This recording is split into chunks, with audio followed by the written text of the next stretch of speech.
we stand tall. Words of blades that never fall. Debate like warriors brave. Every thought we give and save.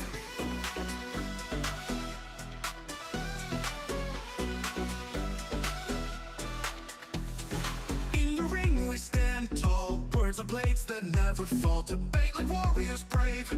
Every thought we give and save. Through the noise we cut clean. Spirited mind sharp and keen. With a spark that lights the night.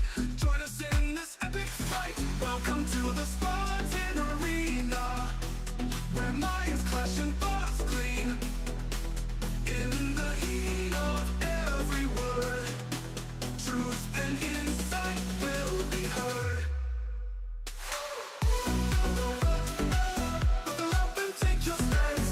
In this arena, there's no chance to escape the fight by lore. Dive in deep and search for more. From heartfelt talks to fierce debates, we explore what fate creates. Side by side we seek the light. In the dark our minds ignite. Welcome talks to fierce debates, we explore what fate creates. Side by side we seek the light. In the dark our minds ignite. Welcome to the Spartan Arena, where minds clash and thoughts clean.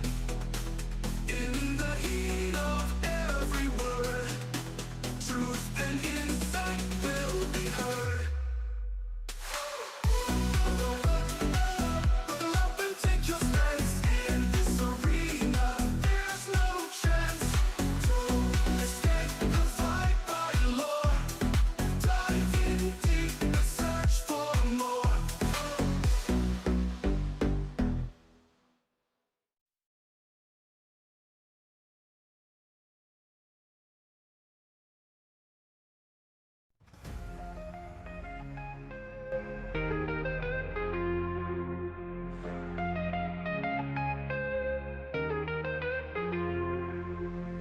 In the ring we stand tall. Words are blades that never fall. Debate like warriors brave. Every thought we give and save. Through the noise we cut clean. Spirited minds sharp and keen. With a spark that lights the night. Join us in this epic fight. Welcome to the Spartan Arena, where minds clash and thoughts gleam. In the heat of every word, truth and insight will be heard.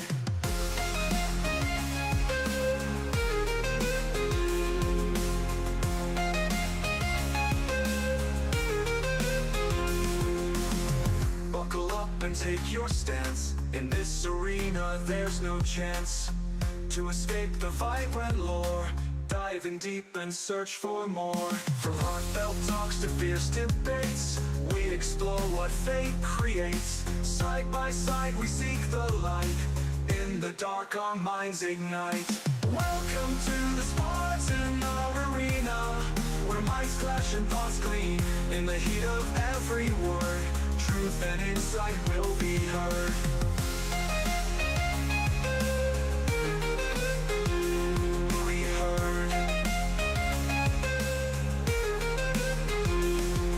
Heard. Will be heard. Will be heard.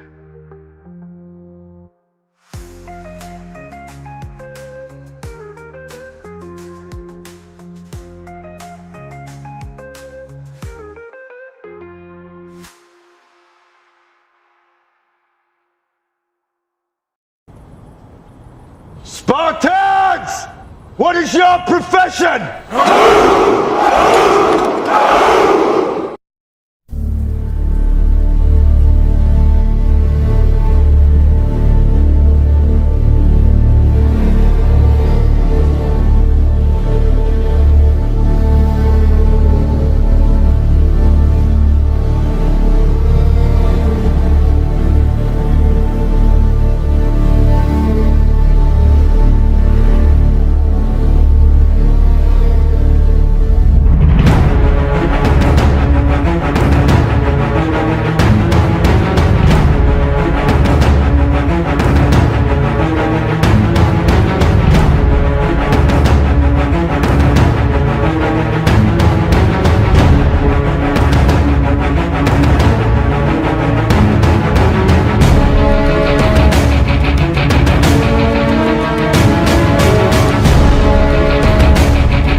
This is Sparta!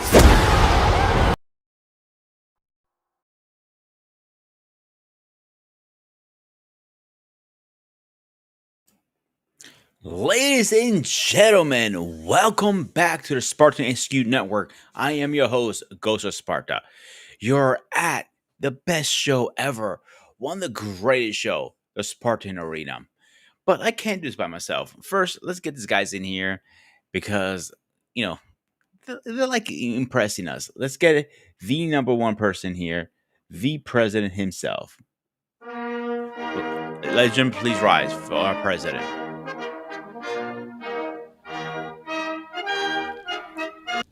Mr. President, how are you I tonight? am doing well. Can you hear me okay?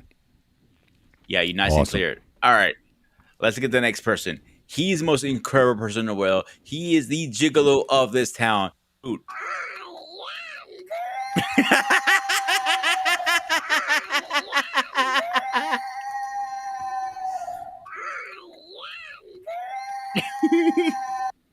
All right, let's get the reckless person in here. Of course, I'm talking about Reckless Ray. What's good? All right, David, what's going on, brother? How are you tonight? One day at a time. I'm Yes, just sir. alright. Just dealing with some madness every once in a while. At least you're And well. That's what's I matter. will say I had to revisit a platform I used to be on, which was on Did My Be Risky, and I went black hot on them. Oh There no. was like, I'm like, and the topic of the show was kind of funny. It was asking if black women are qualified to determine who's leader, who is not, and I give them a bold African NO. No. And when I asked me why I give me that answer, I said, for me to validate you, who can validate you then besides yourself? Mm. It's like saying, you know how you go to the store and the TV says the best TV out there, but they don't want to tell you that's the best TV. So how you validate yourself? How you audit yourself? Make it make sense. Yeah. Good So question. I was proving that you know that African guy said that And the what I- Lulu is going hard. They were the Lulu on the on the panel. So everybody was like, yeah, craft your pearls. I'm breaking them. All right, you're up. What's going on, brother? Another day, another another downside in this adjusting market. um, the money's always going to be there. There's always an angle. There's always a dollar to be made. So we out here getting Sure. it. It is All right. what it is. All right, Paul. This is your show. All Take it right. away. Well, first of all, shout out to the Spartan HQ Network for certainly giving me the opportunity. I know I'm a part of the network, but certainly this was sort of my baby that I wanted to kind of drive some of the convo tonight. And this has been a topic that has kind of been on my mind since, let's see, 1988. Well, actually, I'd take it back, maybe to the early 90s, because I didn't start to put the pieces together until later. And then I started, tying things together. And then it was just something that was always on my mind that, I've talked about it some with some friends, but it kind of came up in my thought again. I wanted to bring it up here. So I wanted to talk about this idea, this John McClane syndrome. So if any of you guys have watched the Die Hard movie franchise, certainly John McClane is certainly the hero in that franchise, and certainly he broke the mold in a lot of ways. Die Hard, when it first came out in '88, it was arguably the biggest movie of the year, in part because he broke the mold in terms of what a action hero looked like. Remember, this is the '80s still. So again, you had Arnold Schwarzenegger, right? You had the Conan the Barbarian, you had the Terminator, you had, Predator, and big muscular guys, Carl Weathers, big muscular guys. And then you also had Stallone, I mean, from the Rocky franchise, and he was also Rambo, and forget the movie where he was well, he played a cop and he had to go against this cult of people. I forget the name of the movie. It'll come back to me in a minute. But certainly he broke the mold because he looks like an everyman, an average man. You wouldn't think that he was who he was. He's relatively small, not very tall, just an average Joe who became one of the biggest, hero franchises in certainly from the 80s and in the and in the 90s. So again, he had known for his catchphrases, his wit, his sarcasm, and but at the end of the day, he was a family man. He was born in 1955. I got a little wiki up here. Born in 1955, and got married. With his wife Holly McClane. They had 2 kids, Lucy and John Jr. An Irish American cop. His father was a cop.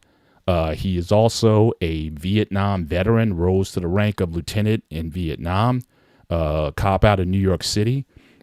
And so, up to a certain time, up to the time of the movie, like I said, the movie came out in 1988. Certainly just looking at his resume, upstanding guy, decorated police officer, family man. And, but even with that, it just seemed like, it's like Rodney Dangerfield. For those of you who remember Rodney Dangerfield, he just couldn't get any respect. And what was most tragic about it was it seemed like he didn't necessarily get the respect for his family. And that was always something that kind of ran through the series of films. There was always a tension as much as he did. Again, probably not a perfect man. He's an Irish American, probably stubborn streak, temper streak, all those things. He's by no means a saint. But the fact that he wasn't able to get any kind of respect out of his from his family, that always bothered me. Especially as I became, so I saw that, I think it was 19. I was 19 when it came out, and then again as I, matured and as I started to, have a family, get married, have a family of my own, and I could kind of relate to him a little bit, not personally per se, but I was hearing voices like of men, like oftentimes what men are asking for, what they're longing for when it comes to relationships and whatnot. And a lot of it just boils down to respect. Yes, Bruce Willis, obviously. If you don't know John McClane, everyone should know Bruce Willis. The movie he was on, the TV series he was on prior to the Die Hard series, was pretty popular then. That's when he kind of became famous. And but if I can, I want to share my screen. Just want to play a bit here. So here's the situation. So at the beginning of the first Die Hard movie, right? Him and his wife Holly, they got 2 kids. Him and his wife Holly, they're essentially estranged at this point. So again, he's in New York, and she moves to L.A. to pursue a career. So it's one thing to have a job, but she felt that the career was such that she was willing to essentially, in a lot of ways, split the family up to an extent in order to pursue this career. And then there's some other things that he does. Shout out to Mariana, good evening, that she does. That just so you kind of know right away that, that this is not a healthy situation. And, but it becomes a theme, I think, throughout the series. So if I can play this, share my screen and play this first clip that, and kind of get an insight kind of where they are. So again, it's Christmas time. Now the biggest argument with the Die Hard franchise is on whether or not Die Hard is a Christmas film. I get in debates all the time. Is Die Hard a Christmas movie or not? We may debate that on the Hangout one day. but here's a scene. If I can share this, and hopefully you guys will be able to hear. So this is where they're at. So again, she's in L.A. It's a Christmas party going on at the Nakatomi building. He's coming out there to he's already out, came out there to visit the family. And this is kind of where kind of what the state of their relationship is, and just take note of the cues that you hear there. So let me see if I can get this to be shared. Okay, I'll pause it there. So like I said, so here you have a situation where, again, she takes a career opportunity to have young kids. I think the kids are 4 and and two at the time of the film, but she thinks the career is, I guess, more important Mm-hmm. to the point that she moves with the kids over to LA. He's still a cop in New York, and he doesn't see the you know the benefit of doing that. She took the opportunity, and this is at the beginning of the film. Now, everything else in the film is why it's such a great film. It's an action film. There's a lot of explosions. There's a lot of shooting. There's a lot of stuff. It's, if you haven't seen Die Hard, again, And I don't may be forget, talking. Paul, Yeah. so I cut you off, but yippee motherfucker. My favorite line in the movie. Yes.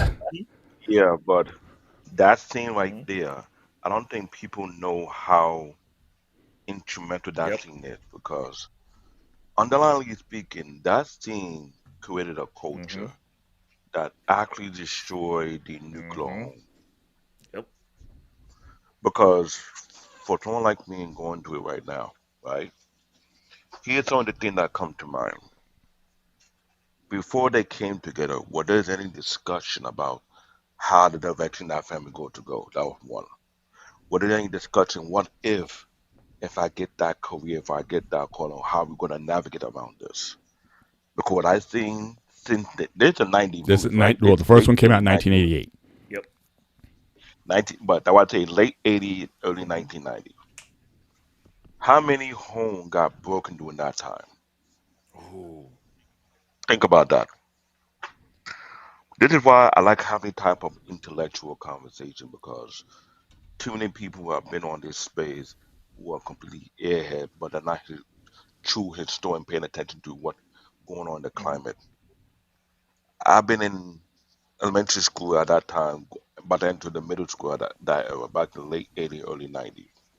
I've seen peers of mine whereby their parents going two separate directions because of career call. Oh, I got a career call in LA. Oh, I got a career call in Chicago. Oh, I got a career call in Dallas. But the father have a state job, but he cannot leave it because it come with keyword long-term Mm-hmm. benefit. But when that happened, and no disrespect, but the family court system never been too good with men. So when that dynamic come to play, who get the benefit from Mm-hmm. that output? You gotta look at it that way. That's one. Number two, she decide to quote unquote call herself a different name, even though she is still my I am Miss Right. Her maiden name was Holly Gennaro, Mm-hmm. not Bingo. McClane. Mm-hmm. So imagine how many people who don't think of the repercussion of their action till afterward, after all the damage have been Mm-hmm. done already. And there's no sense of accountability. What's the most normal thing that was going on throughout the 90s? Oh, yeah, let me not forget. You have the Oprah Winfrey, the Ricky Lake, the Jenny Jones. Throughout the 80s and 90s, what were they doing the most? Who were they batching the most? Who they putting out there on the slaughterhouse to take the heat? And there was no defense. Men, masculine, hardworking, Mm-hmm. consistent, diligent men were being put through all type of nonsense, right? How many homes got destroyed during that time? Based on that ideology. Because when you brought up your monologue and I was listening, I'm scratching my head like, oh shit, I don't like this conversation, not one bit, because I am going through something almost close to similar, but I get the big picture for what it is. And what a lot of people are not paying attention to. We sometimes put our career as is far more important than a family. That when we quote unquote achieve the great height in that career, what was left behind? Severe battle damage that not only affect and destroy the family, there's no way of recover it. Mm-hmm. Then when there's no way of recovering, what mental stigma that is being left behind? How much therapy do you think is going to fix or repair that? What if it's beyond repair? Who is at fault? Now, me being a deep thinker, the first thing that comes to my mind, if I could get a time machine and do it all over again, I'll go back to the time before I met her, never be her to begin with, just to avoid that. That's my first solution in my head. Take the time machine, go back, and prevent your younger self not to meet that person David, can I ask you a and question? move away from that. Yeah, go ahead. So, somebody who's going through a similar process right now, you done everything from I know, from my knowledge, from the time I know you, you do everything right. You go to work, pay the bills, take care of the kids, take care of your grandkids, take care of your great grandkids, and your other great grandkids. You do everything needs to do. When you're in that position, where is your mindset at? It's many avenues all at one time. Where did I go wrong? What did I do wrong? How could I fix this? Is it my fault? Am I to blame for everything? I'm bringing this to myself. I'm pointing not one finger, not two, not 10, about 30 different fingers. I'm checking what did I do wrong. I'm going back multiple lanes, checking what have I done that different, what I done that. It get to a point whereby you put so much pressure on yourself to the point it become highly depressing. Now, if you can't deal with that pressure, you will break. And let's be real. The past couple of years, how many men couldn't deal with that pressure no more? They end up unaliving themselves. Mm. No, let's be real here. There is a conversation whereby this soil that we are on got no respect for mental health. There are men who are taught a certain way whereby your job is to carry that burden, right? But in reality, that burden not meant for you to carry alone. You're supposed to have what they call a helper, biblically speaking. But in the generation we're in, the society we're in, that helper have been destroyed a long time. There's no such thing as a helper. What you have is a backseat driver who think they know it all. Mm. That's more like a long-term poison that put into your vein through the insulin and just slowly dripping it before you destroy yourself.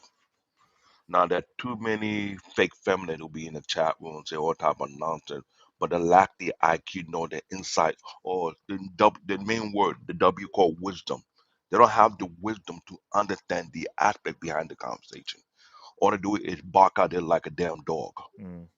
They don't realize every step you move, every decision you made have a negative reaction or a positive reaction.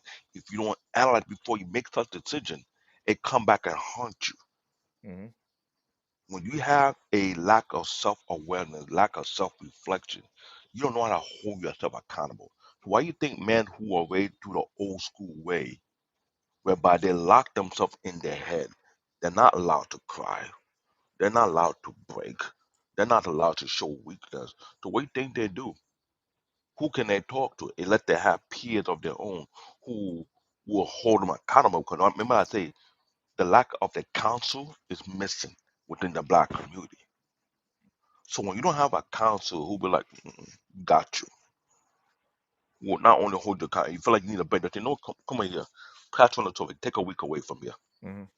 Where that needed? They were back then. You was there back then in the days, in the 80s and 90s. You see a lot of TV shows that display that.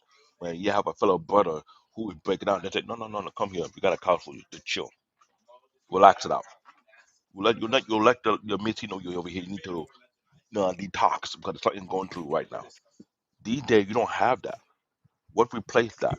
Drug, alcohol, abusive nature, toxic behavior. What thing happens? There's no outlet for a real traditional or real authentic man to release such build up because some of we trained to hold it in for years. I hold mine for almost 30, 40 years, trying not to explode. So when I find me a gym, I go in there, unleash it, do 2, 3 hours straight session, almost without stopping to the point whereby I try to make sure it's all out, but it's not really all out. It continues to build up over time because one, society is not patient on men. Let's keep that real. So when I watch Die Hard, and I see what you are going through. I can almost relate now at the older age than I was at my younger age because I Yeah. would feel sorry for the guy. Yeah, that's yeah, one of the reasons. And again, my I'm using the John McClane almost to hyperbole Hmm. to make the point. So we're gonna come back to that over time. I definitely want to keep it moving. Ray, why don't you get in here real quick and just your initial impression? First of all, I don't know how familiar you are with the Die Hard franchise. Dude, I grew up on Die Hard. Don't Okay, talk about okay. So it. Like, don't so even this go there. this initial so on this initial setup so far. So what's your initial So take on the? I'll break this down quickly from the And don't give, very since you are a fan, don't give too much to it. I'm building a narrative here, so I know. stay within Well, within the this what Die Hard 1 Part Okay. 1. We're gonna move through it all, but I'm just going with stay what- here. I'm gonna go with what you showed. Okay. And watching these movies with the lens that I have now and my understanding of female nature, this is wild. And it's just like there's a couple of points that I disagree with David, but the premise of her switching her name to Miss and going to her original last name, monkey branching, women do that. She's putting herself out there. Women empowerment, feminism, like the undertones are just blatantly there. And like it's stuff that I never noticed because, like you said, you watch these movies and you go straight to the action. You're like, oh, John McClane, he's going to do what he has to do. And you're not going, yo, this dude is doing what he has to do. Like, technically, I would have let that building fall down. But, like, honestly, like, because, like, it's just that undertone of, like, I'm a boss, babe. I'm going to do what I want to do for me. And, like, the inflection and the contrast of how men who attain power and women who attain power function is so crazily diametric because a man who obtains power, he takes his family with him together. He doesn't go, oh, I've got a job opportunity in wherever and I'm going to make so much money that like I'm leaving you and the kids here to go get this job opportunity. They'll bring all of them. And he's like, you just don't have to work. You don't have to work until you find a job. You relocate with me. That's the thought process, and like the way that this movie angled this is the reason we have a lot of the problems that we have with men and women and the gender war and all that. And like you think about it and you're like, yo, this is late 80s, early 90s, and they were seeding this then. All the kids who watch this every Christmas, I watch this every Christmas. So and you're all right. So let me ask you: is this a Christmas film? Or Yes. Yes. not? That's the biggest debate. It's like, no, it's not a Christmas movie. We would skip this movie any time besides Christmas. If Christmas was there, we would stop. This was in the rotation with Christmas Carol and everything else. Absolutely. But think about this. You've got these people, and like little girls did watch these movies with their families. And you're seeding that, and then you move forward to when they're adults, and now everyone's leaving, everyone's breaking up the homes, everyone's breaking up the families. So you have that. The things that I disagreed with, just real quick to touch on, like I am not a believer of in mental health, especially for men. The way that we have the system set up now, because the reality of the situation is nobody gives a fuck how you feel. There was nobody there for Napoleon. There was nobody there for Ramses III of Egypt. There was nobody there for anyone who conquered anything on this planet. There was no one there. Period. They just did that shit under horrible circumstances with diseases and like nowhere to put the bodies. They just laid out there, so it smelled bad all the fucking time. No one cares. The way that we are doing men's mental health, even the men of old, the ones who don't cry, because I was raised like that, they accomplish more. We just accomplish more. Like, while you're crying, I'm going to take everything, and when you're done crying, you will have nothing left. And then, if we're in war, I pray to God, if I was another country, this is when I would invade right now. And I'd insult all of you before I showed up, so that you would be crying when I showed up to kill you. Like, that's the way that we're doing mental health here for men, and the reason that they're advocating for it is because you are allowing someone to affirm that you are weak. You are allowing someone to affirm that you can't solve your problem, or this problem is just something that we're not treating the problem. If you are depressed, that is a trigger. Your brain and your body runs on chemicals. If you feel bad, there is a reason. There is something that needs to be fixed. You sitting with somebody and having them tell you, well, this is because when you were 5, no one gives a fuck about what happened when you live now. We are alive now. You have today and tomorrow and moving forward. What's in your rearview mirror if you're still dragging baggage with you and you haven't processed it, you need to go out in the woods, scream, punch a tree, shoot a tree, blow up a tree, chop down a tree. Do something to a fucking tree and process through it. But the way that we're using our mental health system now is literally weaponized against men. It makes them weaker, it makes them less effective, and it gives them an excuse. They don't tell you the truth. We don't have men's mental health the way that it should be, which is we're going to sit down and work through this and figure out what a solution is. It's a cry fest with somebody that is actively weakening you to make you useless, not only to your family, but to everyone fucking around you, in my opinion right now. And I did 6 years in that field, so I can speak directly to that. Or in the case with young men, they're training them to go to fucking jail. Those are the facts. That's what this field does. You know what they do to men who question authority or question things? There's a diagnosis for that. It's called oppositional defiant disorder. Why would you make a diagnosis for men going, hey, maybe this is kind of fucked up. Maybe the world and the way that we're navigating society is fucked up. Oh, you have a mental problem. We'll drug you for that. Those are the men they're drugging the men who would revolt. They're drugging the men who would say no. And then we sit here and complain about a bunch of stuff that passive men in generations of old have just sat back and allowed to fucking happen. And we wonder why. That's why. They are defanging you at every opportunity they have available. I get your argument on that. I get your argument. I see your angle. Gotcha. Pete, you want to get in on this before I move on? Right, I'm going to push back a little bit with the mental health stuff because I deal with mental health. So you might say it's a cry fest or this and that. When you're in that situation, I know talking to somebody, a stranger, may not feel like it doesn't help. But when you talk to a professional, it does really help because they can break things down differently. That's fair. But like, I can also get that out of my circle. So like, I would prefer to have a circle of people who have the same value set as you, that are of the same mentality as you, that you respect as men as you, that have the same mentality. Because like, I'm not saying that I don't get sad. I'm not saying that I deal with shit that I don't fucking talk about that you would never fucking know. Because I'm like, yo, if I need to go there, I have people that I can go to. And I understand if you don't have people that you can go to, you have to use that system. But what I will say, having worked in it for 6 years, is the way that they approach and the way that they do mental health now is not yielding outcomes that are by and large good. Like if you got nothing else, then it's better than nothing. But if you've got somebody who's going to go, cool, I'll sit with you here. You want to be depressed and be on the couch? That's cool. But you got to get the fuck up off this couch. So like, what are we doing to get off this couch? Is different than someone who's trained to affirm whatever the fuck you say.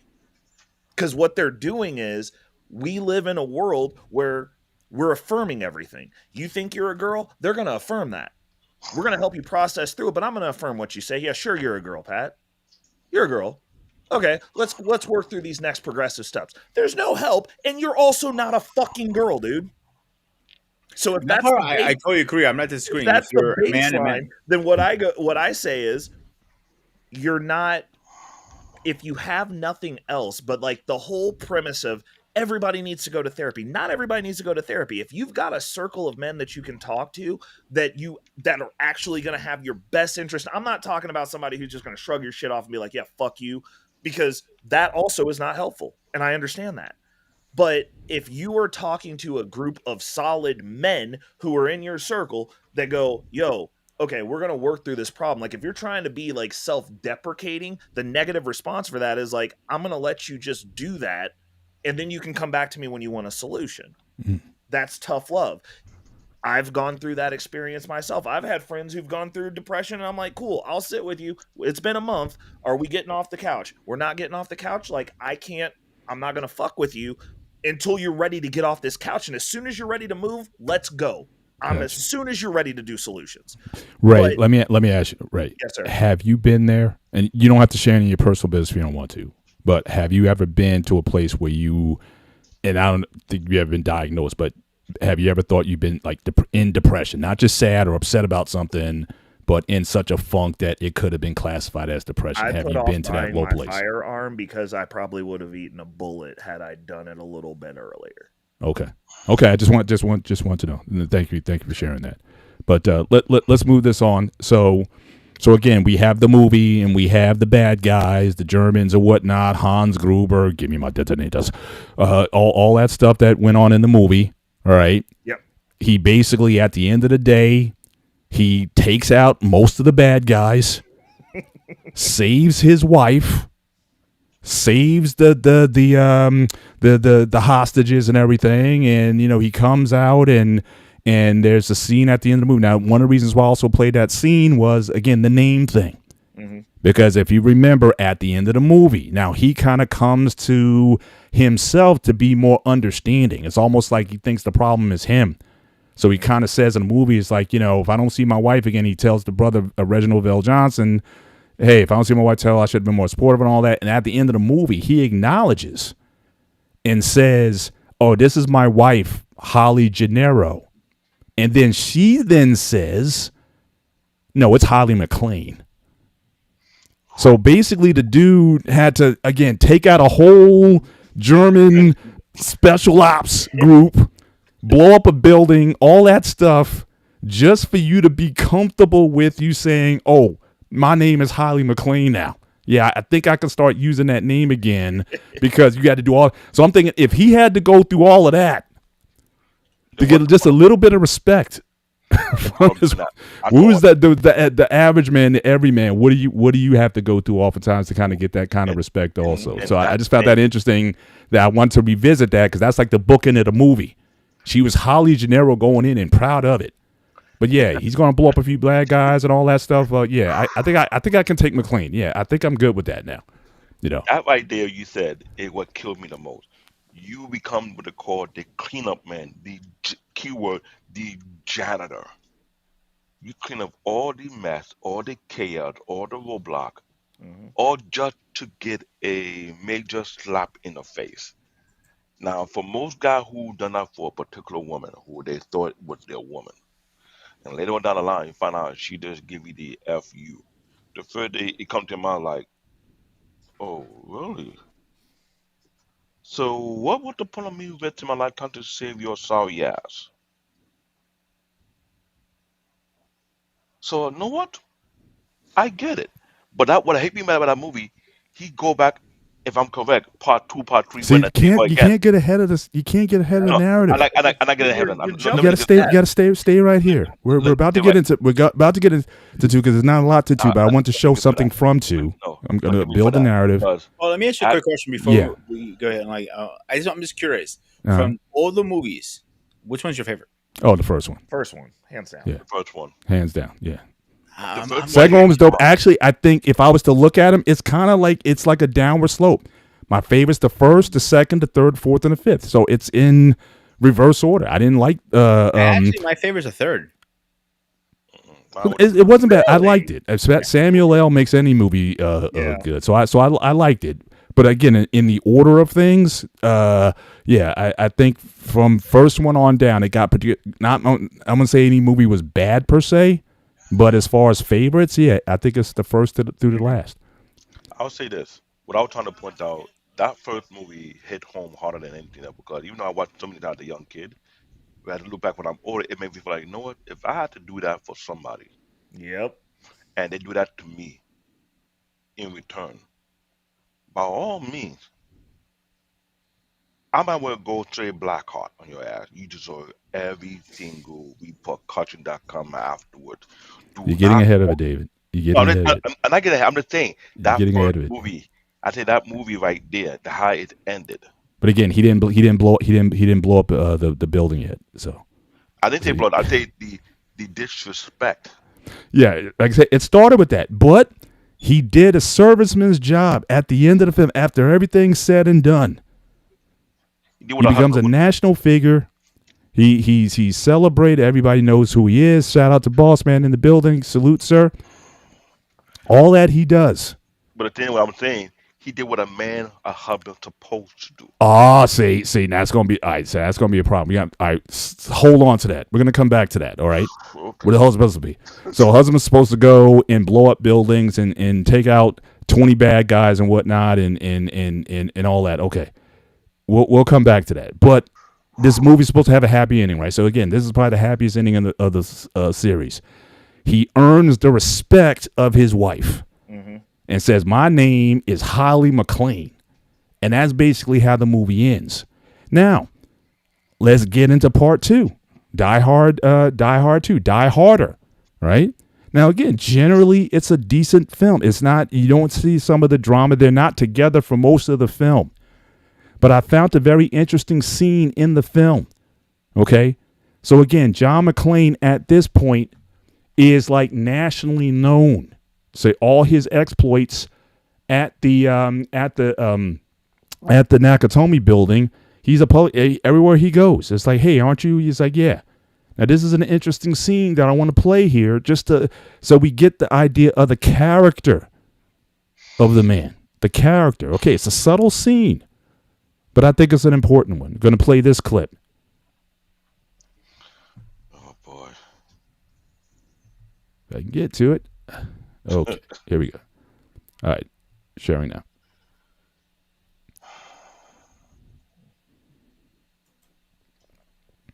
Okay, here we go. Oops, I gotta rewind it. Come on, Paul. You're supposed to be producing this. Say, I close in about an hour. Maybe we can go get a drink. Just the facts, man. Just the facts. All right, so look, you are a Don at this point. Women kind of know who you are. She's offered it. She's, Ray, you would probably say it more articulately than I would, but she's basically handing it to you on a silver platter. Yes. And he, like, what does he do? I'm sorry. Like I said, this guy is an honorable man. Police officer, family man, woman throwing themselves at him and whatnot. What does he do? He flashes that ring. Not just the facts. I'm sorry. This is it now again. Credit for that. Yeah. Respect. But Because but he was hear what I know honest. about this country. Hang on one second, David. Let me finish what I'm going to say. I'm sorry. Is he was an honest man, hardworking man, crazy man, loyal, and that is the key fact I want to touch point for a second. Loyal. How you don't even find loyalty that easily, at least in 2025. You can't. You got to watch your own back. Like your back has to watch your back. So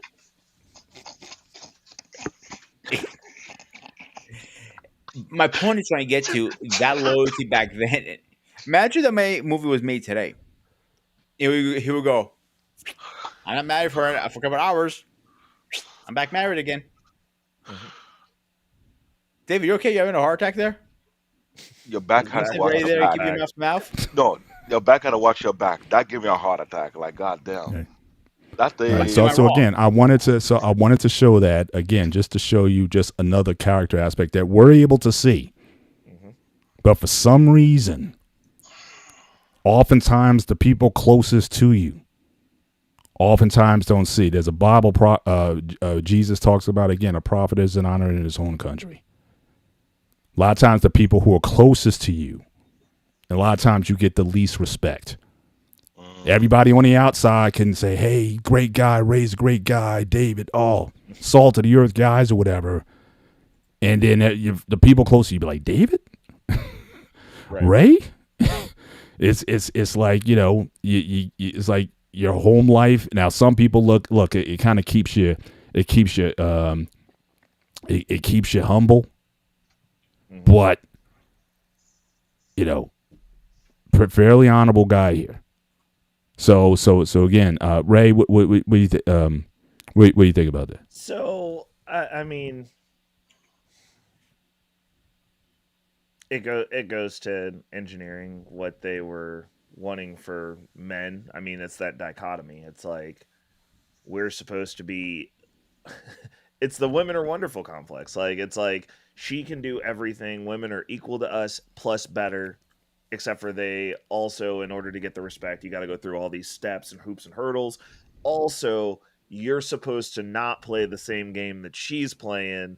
And even though this chick was not grateful to you before this, you're supposed to toe the line and you're supposed to be loyal to somebody that was blatantly on some other stuff as far as what she's done to you. Like, Hmm. it's that dichotomy. It's like, okay, men are dogs, but also we're supposed to be overtly loyal and we're supposed to run into the field and die. Like, that's the prescription for men in the West. Suck it up, never be upset, never voice your opinions, never voice your concerns. You go through, you wait to be picked off the man tree, and you will be appreciative of whatever form of Lizzo you get, and you're just going to take it and you smile and you be loyal about it. And she's going to cheat on you, and she's better than you, and you're a little boy. I mean, if I've left anything out, feel free to add in, but I mean, that's basically the level of expectation that we're expected to live in. It's like, and you know what? As a kid growing up, not understanding, I thought that was awesome. I was like, yeah, Hmm. you should just be the goodest man out there. Mm-hmm. You should. And I honestly still believe to a certain extent that you should treat women the same way that you would treat your wife, even if they're never gonna be. That's at least what I do, because then you don't have to change that standard. It's just, you'll never have me to yourself. That's the cost response of this. It's like, I'll be around you, I'll entertain you, I'll do all the things, and you're gonna be treated like gold. But you'll never have me to yourself, because, like, if you don't qualify, you don't qualify. Like, if I'm not getting what I want out of this, then I'll just be single, because then I can do whatever I want without any fear of obligation, or without being nagged or having someone live in my house that believes that I need them to be here. Gotcha. So, Gotcha. Pete, what's your thoughts on that? Go. Do you Yeah. want to answer the boss man's question really fast? What do you think, Paul? Not sure what context he was answered the question. So maybe if you might want to elaborate on Boss that. man, can you please get a little more specific with your question? I get the idea. I get the idea of the question. I mean, men who Okay, are if you know, being loyal, yeah, if you If can you know, please. summarize. being loyal, being consistent, never unwieldy, being on point regardless of the situation, even though you be betrayed or whatsoever. That is how I saw it as a kid. I thought it was cool to be a honorable, loyal, dedicated kind of person. Then, at looking at today's society, men who are very loyal, men who are very determined, who are consistent and unwavering in their conviction, are the one who are mostly be betrayed in by today's society woman by far. And that's what I've seen and what I've observed. It got to a point whereby I rather say, you know what? Now I see why such men create the most dangerous villains. If you think about it, if you have a man who is loyal to the fault, who is beyond dedicated, ingrained in him the principle, not by emotion like the other sexes, but have been ingrained regardless how he feels, and get betrayed, you create the most darkest villain you can ever imagine. Mm. And that one, there's no saving it. So that's why I say a lot of women have no freaking clue what they're talking about. Because there are men out there who have been betrayed over time. And when they get betrayed after they have to stick to their principle, they have to ask that question: what the point of being loyal for? For what? Yeah. Bossman says you got it. Yeah. So thanks for summarizing the point. But let's move this along. So again, Die Hard 2, Die Harder. Again, it's my second favorite film. Again, another paramilitary group. This is our own people. So these are traitors to the U.S. mm-hmm. All right. My man John Amos, James from Good Times, in that movie. I'm like, oh, James, no, don't. Getting the turncoat had arguably one of the best finishes. I thought it's hard to kind of top Die Hard, even though it's my favorite film. One of the best finishes all time. He utters those words once again, lights the fuel, creates a landing strip, for Holly on the plane. So she's circling around because the terrorists, they took over the airport. Got these planes are running out of fuel. They're going to start dropping out of the sky. So John McClane comes through again, creates a fiery runway that allows Holly's plane to land and planes after that. Every other plane that was circling at the time, they were able to land. So he just saved arguably thousands of people. In the first movie, it was like couple hundred people. Arguably, he probably saved thousands of passengers. All those planes in the sky, saved them, saved his wife again at the end of the film. So if he was a star before, he's even a bigger star now. And again, this movie has a relatively happy ending. I don't have any smoke for Holly or anybody else in this film. They were kind of back together again in this film. So everything was kind of but that's sometimes that what happens. You do a good thing, all that does a lot of times that buys you some time. Yep. It buys you some credits until those credits start running out. So he's on good credit at this point. Now we move to Die Hard with a Vengeance. Okay, several years later. Long and short of it, they're broken up again.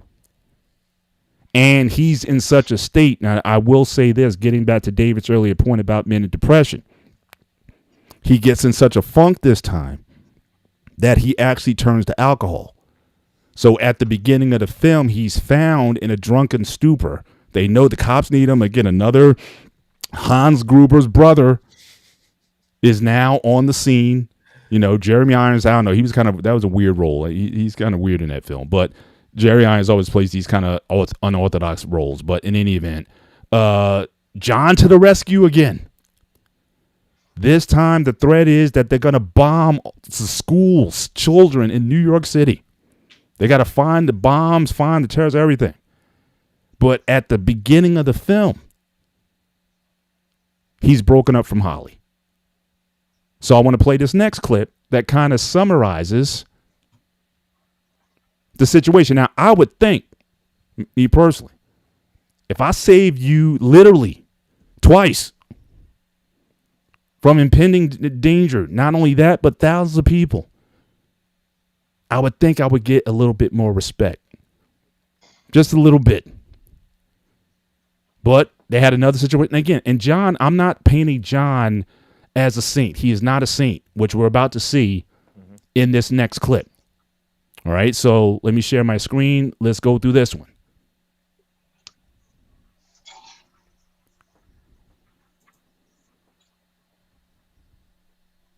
It was the only way I could get you to come with me. Uh-huh. You getting a wife, McClane? Yeah. I'm surprised anybody to stay with you long enough to be married. Yeah, well, she didn't stick around too long. We're sort of separated. What the fuck is sort of separated? Well, she was in LA, I was in New York. We had a fight on the phone, she hung up. I didn't call her back. How long ago was that? About a year ago now. What the fuck are you laughing about? You threw away your marriage because you were too fucking stupid to pick up the phone. What, you think that's funny, huh? You laugh at other people's I misfortunes? bet you blame that shit on your wife, too, right? My wife is a very stubborn woman, yes. You better stop fucking laughing and undo these cuffs. I'm almost there. There. Okay. All right. So again, so we understand the scenario. So again, he said he's back in New York. So wait a minute. They were both, now according to the story, he actually did move to LA. Mm-hmm. Became a cop there, but for some reason, they got into it again. He goes back to New York. Yep. They get into another fight. Now again, you saved me from an airplane. You saved me from terrorists. And I don't know. Maybe I'm that person. Maybe I'm that kind of person. If you did all, I ain't got nothing else to say. I'll fix your dinner. I'll be like, yes, dear. Thank you very much. Whatever. But I'm just saying, but he can be so bad that you can't find it to live with this man who is literally, when you talk about laying down your life for you, he would do that, but still, you get into a fight. Now, again, not any stubborn guy. Mm-hmm. Maybe he should have picked up the phone and maybe he should have called her, but she didn't call back either. And I can understand from experience. People talk about men are stubborn. Women, I find much more stubborn than men. I agree. Much more stubborn. So you let a year go by. She doesn't call you, and you don't call her. Stupid. Especially if you still love this woman. You need to nip whatever that was. But again, frictions again. So it doesn't matter if I save you from an airplane. Doesn't matter if I save you from a burning building. Doesn't matter if I save you from terrorists or whatever. We can't, for whatever reason. And I can certainly see, again, getting back to that early point as far as the president. I mean, again, What? he has to try harder. That seems to be that's the mantra, ladies and gentlemen. World, bro, you Can I ain't take doing credit? it. So again, the movie, Hold no, on, the hold movie. on, hold So the on. movie, we should no. So we need to rename the movie. It wasn't Die Harder. It was Try Harder. Ooh. Try Harder. Nice. We're gonna rename the movie. Let me Try let me Harder. speak on this. Die Hard That 7. right, Try Harder. Oh my god. that that right there confirm why Mandrell said what he said about the military. That you got men who sign up to fight for the country, fight for the freedom, fight for security with their life, Mm-hmm. right? They're always calling, sending mail to check on them, right?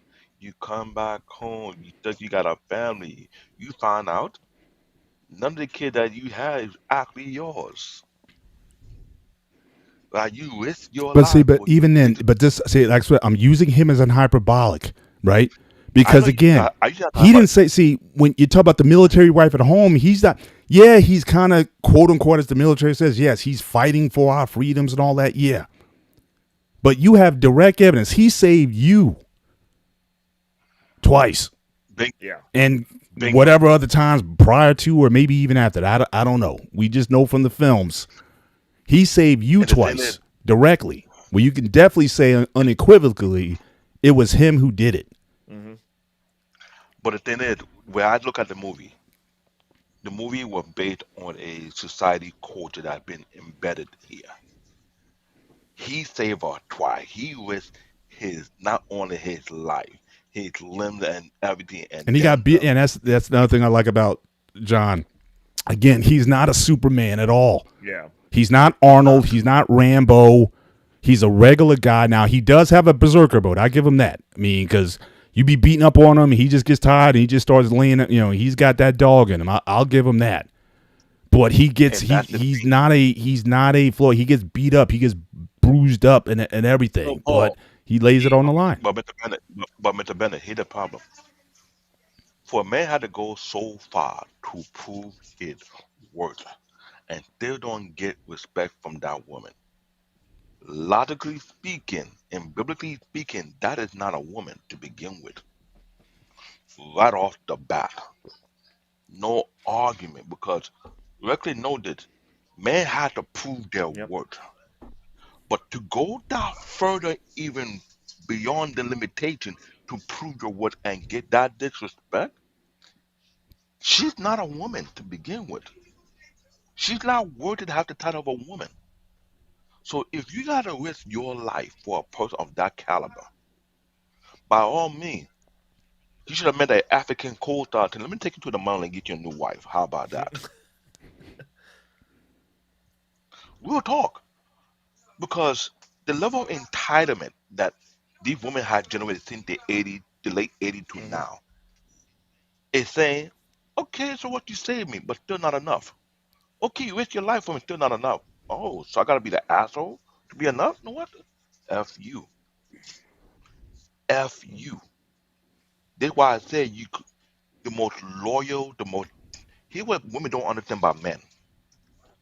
A man who builds himself on principle, not on emotion, and sticks to such principle that guide his life. And he risks his life for a particular person who is totally ungrateful. Worst case scenario, you have opened a door for a black heart Mm-hmm. individual who will be the complete opposite of how you met that person.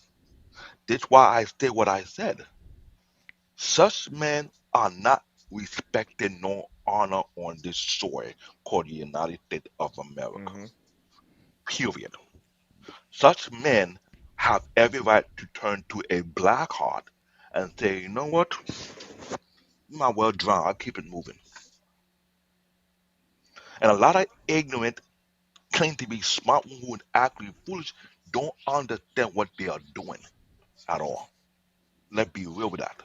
That's what I'm saying. Based on the first movie, even I myself, when I look back, I think, if I gotta risk my life for this person, I had to get that disrespect. I might not want to do it again, but this guy did it again, and still get the disrespect afterward. Shout out to Rod Q. He said she still disrespect me after Yep. he saved the plane. So if I were to get that type of disrespect right off the back, I'm signing the divorce paper. I'm gonna say deuces. I'm cutting my loss. You're not worth risking my life for. You're not worth risking my limb for. You're not worth dying for. It's not because here what the culture have been teaching the both sex society. Man, your job is to risk your life to limb and beyond, regardless of how she treats you. hmm And you supposed to take it that way. And woman, you can do no wrong. You can demand your worth. I'm sorry. That is not biblically correct. Last I checked. This is why we got so much garbage as adult female claim to be lady or woman that lack the concept nor the understanding of what a woman is. Let's be real. In other countries, let a man sign up for the military and go to war, and his wife is going behind his back, backstabbing. If she gets found, you know what happened to the woman? They strip their benefit, they kick them off, they blacklist those type of women. He can't get a divorce and marry another one to replace her, but she had no right to the benefit because why would a man risk his life for you, for you to go and backstab him while he out there protecting your dumb Yeah. ass? Man, Joe have called out why he say they want the dumbest reason to get married. Why you know? And I tried to argue with Man Joe at that time, but seeing from where he coming from, yeah, there's some men who are principled men who are going there, writing letter every hmm day, calling, checking, hoping, keeping the communication, not realizing she ain't get her back blown out by Pookie and Ray Ray. By the time he come home, find out the kid is not here, you know the repercussion to think about. Wait a minute, I was out there watching people getting blown up, but having bullet fly by my head. Think about protecting my land and my family, just to come home to get backed up like that. Listen, What you, all right. Marcus? Don't play. I'm gonna land a plane in your Yeah, house. When I land a plane in your let's house, move. you're gonna be Yeah, hard yeah. hard as David's like heck. every Dave. All You've right, been let me holding go this in Don't for next. worry, a I'm while, gonna land a bro. plane, and I it's think I legal, touched some even first. for Yeah. Let me Marcus. go next. Ray, let's move this, bro. Ray, come on. We'll come back to you, Man, James. Ray. he done told a whole novel about it. It's the truth though. Like it's just it's what do you do with that? I mean, the issue is the only. I mean, it's not an issue now because we've adapted. Now you got low marriage rates and successful men like myself who are just not going to get married. Like, congratulations. So now everybody just uses everybody in society collapse. Congratulations. Families, cultures that have families destroy and conquer cultures of individuals. We have a culture of individuals now. That's what everybody wants to be. So be it. Men will adapt. Men will survive. Like it's gonna be funny when we get marched on this soil, and none of the men do anything besides move, and we'll be like, cool. We just gonna move. We'll build our own wall, and we're gonna do our own thing. And the women who can act right can be on this side of it. The rest of y'all go ahead and defend this shit. Congratulations. Like you'll see. Then you gonna be at the behest and the spoils of victory of whoever comes over here and decides to put a boat down on this soil. And if they come here, they should probably go through California because that's where the weakest of us are. So, just saying. Um, there's men are hip to the game now, and we're just removing ourselves from those people. Like it's fine. Like I don't even think it's a gender war because as soon as more because it's happening more and more. Like there's plenty of men. Like most of the dudes that I know that got divorced, they're not getting married again. They'll date you. You might get some resources, and you'll waste some good years getting free food until you're ugly. Because at a certain point, compared to a 23-year-old, you're going to be ugly. Just reality. Softer skin. And women like money. So, like, we don't necessarily have to be attractive. It's like a bonus if you get somebody like Reckless Ray De Niro, who's in fucking phenomenal shape and takes care of himself. And that's one of my value sets. But, like, you'll never get me to yourself. Like, ever. So, I mean, you just get to do with that what you will, and then eventually you're old and you can't pick up stuff and you live in your spinster hovel, and it takes like 5 of you to get the potatoes onto the counter so that you can eat your gruel. Like, it's just going to be what it is.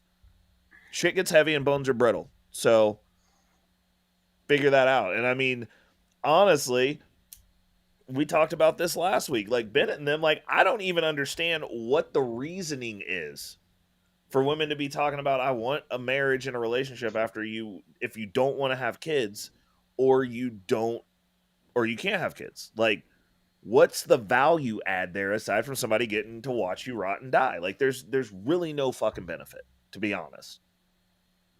Like, so you also get to deal with that. Like, I mean, I don't know. It's not even worth arguing, because like none of those conversations are going to make me any poorer or make me any less attractive. And I keep making more money every year.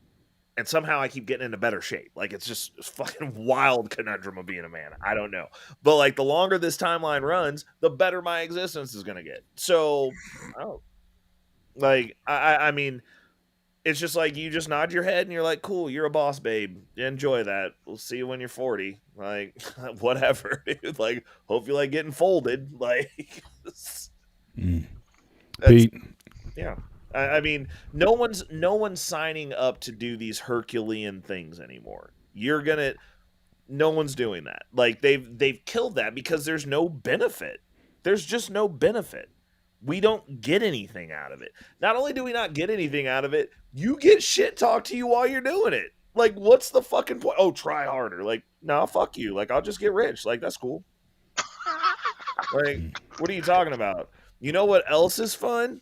Driving fast. So, like, I'll just do that. Like I don't. There's just not a thing where it's like you have to have this, or get rich and go to a country that respects men and have a family there and just make some new Americans. Like, you'll just get, what's going to happen is there will be a shift and these women will just get bred out. I mean, how do you have standards if the dude who put babies in you ain't shit? How, Sway? How do you formulate your mouths to talk shit and say that you're financially literate and like you get into the bag if your net worth is negative $150,000? How, Sway? How are your conversations about entry-level financial literacy? You think because you got good credit that's an indicator of being rich? How, Sway? Tell me you're poor without telling me you're poor. I Pete, mean, yeah. Let's get Pete in here. Okay, so I'll take this as a personal level. So if my female hangs up on me, two things is going to happen. You're going to piss me the fuck off. Pretty bad. And I'm going to call you and call you and call you to the answer to the fucking phone. And I'm going to yell at you at that point. Everyone has been, she knows one thing. Do not ever hang up on me. Because I'm going to rip your ass apart in 10 different pieces. That's how bad. That is the worst thing you can fucking do to me. Oof. Very simple. If you don't want me getting yelled at or cursed at, don't hang up on me. If you hang up on me, game on. I will literally drop the respect wall down. I would forget everything. Yeah. Because you disrespected me first. We forget, respect goes both ways. Women always say respect, respect, respect. But guess what? What about respect to men? If you don't respect me as your man, as your boyfriend, fiance, husband, fuck buddy, or whatever I am to you, how am I going to respect you back? It goes both ways. Mm-hmm. Yes, Greeks are crazy. That's a given. Come on now. Mm-hmm. Yeah. And again, just looking at, the situation that's been building the whole time. So again, you don't have, he was wrong. I personally, I'll give him some part of the L on this. He said, okay, hang up. I'm not going to talk to you for a year. And then again, his life is spiraling out of control. And so I just think that should have been handled better. But I think what I also liked about 3, though, and I think, Ray, you might have made this point early on in the show, we're talking about men with purpose. Mm-hmm. He had to basically be called back into his purpose. Yep. Like somebody, you're just meant to be this guy. So I don't care what may be happening in your personal life and all that kind of stuff or whatever. And oftentimes, how do men get back, back on their grind if you're in a depressed state? A lot of times you kind of deal with it or manage it. You may not necessarily deal with the issue, but a lot of times how you best deal with it is getting back into your grind, doing the things that you should be doing. Where oftentimes we are defined by what we do, oftentimes. So again, if you're into fitness, again, a lot of guys, it's like a spiraling thing. You stop working out. You start digressing and regressing in so many different areas of your life. Mm-hmm. But you got to start taking some control of some things. So it takes more terrorists. Terrorists seem to get him going. Once he goes terrorist, he goes into that cheat mode and he just becomes, battle hardened, McClane. But, but I think for any man, because you may not still deal with the stuff, but don't just lay there. You know what I mean? Don't just stay in your stuff. Don't just go private. Don't just, people go into a room and again, you get into your feelings and your stuff and you just start drinking or taking in some substances and stuff. Do something. And that's why I think working out is more than just physical exercise. It's mental exercise. It's spiritual exercise, I think, to a degree. So again, as a man, even if you are going through something, until you do talk to somebody or do something, about this situation, do not stay idle. I think idle time is a devil's playground. And it can affect the man no matter how much skill or how successful you are. Try to stay busy until you can get that help that you need if you think you need it. But a lot of times you find in your purpose, oftentimes that it can be your therapy to help you get through some things. So I just want to highlight that. So want to move on.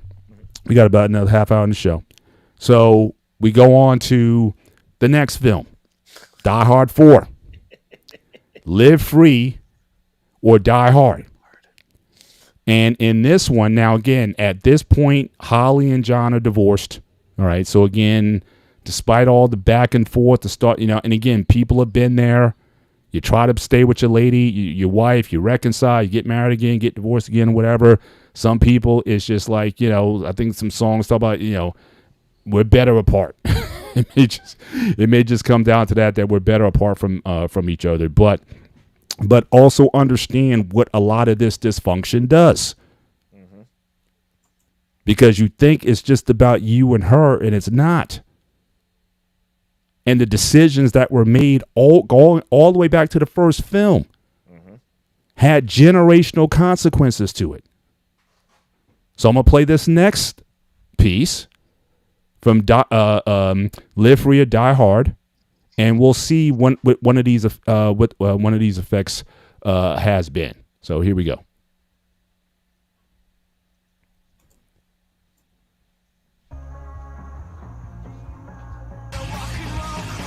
Jim, I said no. Lucy, you're killing me, all right? Get out of the car. What? Don't touch me. No means no. What are you doing? John, What? stop it. Oh, don't call me that. I hate it when you call me that. No, whoa, you know this guy? Shut up. Just shut your mouth right now. Dad, stop it. I mean it. Dad, you said your dad was dead. What? You told this jerk off I was dead? You actually said that? I may have exaggerated a little bit. And this guy's what? Your boyfriend? No. Yeah. I don't know. Okay, I'm sorry. We'll see. What are you doing here? You don't answer your phone, you don't return my calls? That's because I'm not talking to you. Why aren't you talking to me this time, Lucy? Why not? But you want a list? How about stuff like this? You spy on me. You come all the way down here. You drag my boyfriend out of the car. I thought you said he wasn't your boyfriend. He's not my boyfriend. I thought you said I just was. Shut up. You. I'm going to stop it there. Okay, as a father, As a father, let me make it crystal John. clear. Let me Bruh. make it crystal clear. As a father, let any of my child call me by my first name. I immediately cut them off for good. Ain't no turning back from that one. None. Because I see this in this culture, in this show, where kids feel like they can disrespect their parent and then there's no repercussion. I'm sorry. Biblically speaking, in Ephesians chapter 6, verse 1 and 2, honor your mother and your father, for your days shall be numbered. I understand the other part whereby parents honor your children not provoking beyond wrath. But you calling your dad by his first name as if you're at the same level, Mm-hmm. then by all means, when your life in danger, Dad, I'm not your dad. Deuces. I'm letting you know right there and there, if you don't have respect for me as your parent, when your life is in danger and I can save you, I'm going to leave you there. I tell you, what you sow is what you reap. Mm-hmm. So don't call me. Call the fake dad that you have respect for. Because the dad that you don't have respect for, he's not going to waste his time saving your ass. Deuces. The same thing applies to the woman who claims want to be my wife. I'm not risking my life for someone who's not worth risking my life for. Mm-hmm. Period. And yeah, so many people. Well, this just the U.S. This yeah, this is just the U.S. This just the U.S. Then no black man should save no black woman out who's not worth saving. Period. How about Mm. that? Mm. When your life is in danger, you should sit down, get a young chair, get out, drink, get popcorn, and enjoy the show. How about that? When you're crying for help, no, come till we enjoying the show. How about that? Respect is earned, not given. When you lack respect, by all means, we don't have no currency to save your ass. You never built one to begin with. So when you have that false ideology, let it play out to the fullest. It's like you're balancing the scale. So don't think you have your cake and eat your ice cream. Nah, you can have your cake and choke on the ice cream. How about that? My mic is muted. Pete, I had to walk away with what did I miss? I'm sorry. did you watch it? Did you see the Yeah, scene? yeah, yeah. Okay, so Okay. thoughts on the scene. So I pulled that little joke on my mother years ago when I was a teenager, joking around with her, saying me and my dad had a little prank. One night you call your mom Anna. I'm going, yeah, funny, ha ha ha. I went up, I got backslapped on that one. Yeah. So recommendation for definitely Greek, and non-Greek. Don't fucking do it. It's very disrespectful and stupid. If you don't want to lose a couple of teeth, don't do it. If you want to lose your teeth, do it. See what happens. And if they're good with a sandal, chocolatas, badofla, whatever you want to call it, oh yeah. Or an iPhone like my mom threw at me, yeah, yeah. Don't just don't do it. It's very disrespectful. Let's be straight up here. If I went up to my father and says, "Hey, John," yeah, I, I wouldn't survive that. I would be. You know what? Do I need to say more? I'll be on the other side of the Kamahama way. So even cursing, me and mom curse back and forth for each other. It's how we are. But when we're talking about something serious, yeah, that's off limits. It's one thing when you're just bullshitting, and one minute you're actually being serious. The respect factor again. Mm-hmm. She had no respect for her father, and she'd be ashamed herself. And I'll leave it there. Right. I don't even know my mom's fucking name most of the time.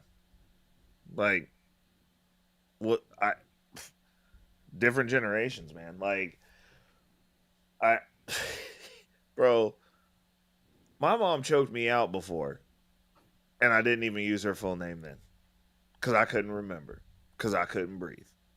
Okay, like that's just that level of disrespect, like even, and like honestly, my mom can't swim, and I plan on doing a family reunion because most of my family can't swim. I'm the only one who's a good swimmer, and I was gonna drown them all. And even then, at that level of maniacal, diabolical, supervillainous behavior, I wasn't even thinking about being like, yeah, that's what you get, whatever the hell her name is, as the boat's sinking. I was gonna be like, fuck you, mom. Like I don't I can't even compute that shit. Like that's crazy. That's crazy. But it's a obviously as these movies progressed, you had changes in society, and like we have a society that doesn't respect family, doesn't respect relationships, and you have these again feminist agenda. Oh, I'm just going to call you by your first name. There's no consequences or accountability for this, and you're going to come save me, bitch. Like me personally, like I grew up pretty rough. Like we had our standards, and like if you didn't fit those standards, to be honest, like with my immediate family, the rest of my family, they'll throw the whole bag out on a fucking idiot. But I'm like, we're like, yo, Dolph Lundgren, if he dies, he dies. Like you get to be out there. Like you fit the standard, you will live up to the standard, or you will be beaten into submission until you meet the fucking standard. And nobody gives a shit how you feel. That's just what it is. You will be of use.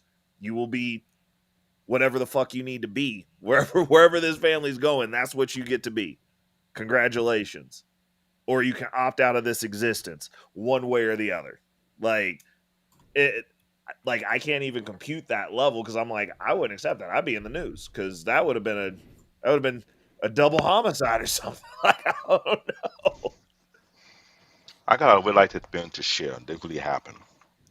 My stepdaughter, former friend, was disrespectful to her parent. Both her parents from my country, Nigeria. Mm-hmm. Father was a professor, mother was a head nurse. I escorted her home from where we were living at to meet her parents. I met her mom outside. We were met on our way to work. I met her dad, who was a professor. Her two older sisters ripped her a new one, calling her out and everything, right? Now, to fast forward a little further, she faced a major repercussion, real bad. I overheard how her parent only supported the two older sisters all the way through college. When it was time for her to go to college, they gave her the African middle finger. You on your own, my bitch. You figure that one out. They did not help her because they're not going to take disrespect lightly. She had it extremely hard, knowing that she watched her two older sisters get a full ride by both parents as financial assistant. When they come her turn to go to college, they looked at her like, "What you bringing the phone to me for? I ain't helping you with the finance. You figure that one out yourself." So she had no respect for me. I ain't got any obligation to take care of you. And I saw that in the news one time when a particular woman from New Jersey was trying to sue her parent for not paying her tuition fee after she felt like she don't have to follow their rule and regulation in the home. That was the bullshit that was pushing out there. And these parents are telling them, "Oh, so you don't have to respect me? Fine. Mm-hmm. I don't need to help you pay nothing. I don't have to pay your bills. I don't have to help you pay rent. You out there in college, you get a job. You figured it out." I told my kids, when you turn 18, you're not productive, you ain't doing it, don't expect me to do shit for you. I'm beyond that serious.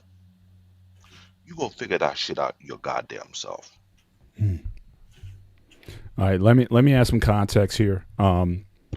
As I started this out with, and this is something I brought up on other shows and other platforms, that in times past, I think the role of a father has changed to a certain extent in that not only are you supposed to be the provider, that you're supposed to be the coach, you're supposed to be at every game, at every practice. Now, again, I grew up poor, middle class. Most of the guys around me, my dad, they worked at GM plants, Ford plants, stuff like that. They made time and a half. They worked as much as they could. I remember watching a documentary with Magic Johnson and Larry Bird. His father worked at the plant, at the GM plant, and he worked as a garbage man, getting up at 4 a.m. to pick up garbage because they had 8 kids. And still, Magic Johnson revered his father. And I think a lot of that stuff comes because of the mother. Mm-hmm. How does the mom frame and contextualize what you're doing? So again, back in the day, like my dad wasn't coming to games. Mm-hmm. And a lot of dads weren't, because you were working 16 hours a day, sometimes 6 days a week. You had a side hustle because you had a lot of mouths to feed. Yep. And when you were home, your wife, she made sure that, one, you had a hot meal and you were able to get some sleep and maybe a little dessert. I'll leave it there. Make sure you were good, and so she can send you back out there and do what you had to do. It was understood. And if your kid was like, well, why is dad work? Why can't dad come? Dad, you know what the sacrifice your dad is doing so that you can have better? That was the standard. But then we got into this generation where it's like, oh, if I'm not at every game or every practice or every dance recital or whatever, it's like, Dad, you were never around. Well, I think a lot of dads weren't around, but again, because everybody knew what the assignment was. So in this clip that we saw, she was basically upset with him, and she was like, oh, I got a whole bunch of reasons. Well, first of all, I saved your mama twice. You wouldn't have a mother if it wasn't for me. Mm-hmm. So respect. And I disagree with David, and I disagree with everybody who says this. Respect is not earned. Respect is given. Because I'm your daddy. And because of what I've done. Now, respect can be lost. No question. But if for no other reason that I saved your mom. Did your mom ever tell you about that? Or because they was with you most of the time because I wasn't around, what was she saying? Oh, your dad's a deadbeat. He's no good. Really? And I've seen a lot of that. Mm-hmm. That's why I've always said, with me, when I decided to marry my wife, I said I wanted 3 years with no kids. Because if you can't be my wife, I do not want you having my kids. Mm-hmm. So you have to be very intentional about that. But people put the cart before the horse. You're getting married with a belly bump. Mm-hmm. So again, the person you marry is going to be very important to the kids that you raise, even if it doesn't work out. What should happen is if I was the mom and I heard my daughter calling her father John, that will be dealt with. Just like if my kids started calling my wife by her name, that's going to be dealt with. And I really don't care. Now, look, I know there's dysfunctional stuff. I know David shared, guys have shared, there's some dysfunctional stuff. And parents are not perfect. And parents do a lot of messed up stuff. I grew up with some of that. So I can understand dysfunctional relationships and stuff where you haven't talked to your parents in a while. Because I get those kind of things. It can get messy. Because everybody's dealing with stuff. What they're dealing with, like I said, my mom dealt with mental illness. My dad had a heavy drinking problem. I wasn't necessarily on the best terms with them all the time. Mm-hmm. But I still understood. And I remember times I've cussed my mom out. So I'm not saying this to be hypocritical. I'm 14, 15 years old where it got to a point where I had enough and I'm cussing my mom out. So I get it when it hits rock bottom because, again, with her illness, with everything that was going on, it reached a breaking point. And then at that point, I had to live with my dad. My dad had to come back into my life at 14 years old. Mm-hmm. And then I had to deal with his issues. So I get I know what a dysfunctional home looks like. But with this, for everything that up through 3 movies, everything they say what this guy did, if he wasn't there, it wasn't because he didn't want to be. But to have this level of disrespect, I'll put a lot of that, regardless of the parent. If you're disrespect to that degree, unless you've dealt with it personally, did he beat you? Did he assault you in certain ways? If none of that went down, then I put a lot of the onus on the other parent. I don't care if we are split. That is still your daddy. That is still your mother. And that respect needs to be shown. Mm-hmm. So this is, again, the state of these relationships. Again, throughout the whole series. Yep. It started with his wife, and it's been fed to his kids. Yep. Now, what we see at the end of the movie is the pattern here. Now, again, she's saying all this stuff. She even said that, yeah, I've told people that you were dead. Mm-hmm. But what happened? Once the terrorists come, it's daddy to the rescue again. He saves the day. And she's like, daddy, you're my daddy. I love you, daddy. So I had to save your mom twice. And I had to save you just to get some respect. But we got one more. Which is very, very ridiculous. Last part. So let's end with this, and then we can, start to close out the show. So again, A Good Day to Die Hard. Last film. And like I said, we're going to have a new film. Thank you, Travel One. Try Harder. That's going to be the new Die Hard 6. Try Harder. We're going to. Does he Bruce Willis coming out of retirement? He may come after this. We got to pitch the film to him. Try Harder. But shout out to Bruce. I know he's dealing with some dementia and stuff. I know he's not good. One called A New Day to Try Hard. So, but here's the last scene. Again, it became such a. I think one of the reasons again why I want to think about this, because again, it's been a common theme throughout all these films. We know who John is. You know what he would do. He would do anything for his family, anything to protect those who is closest to him. Total sacrificial guy, but can't get any respect. So here's the last scene.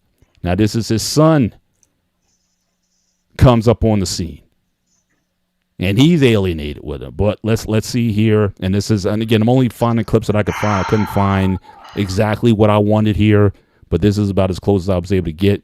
So let's take a look at this last one, and then we can start to summarize a little bit here.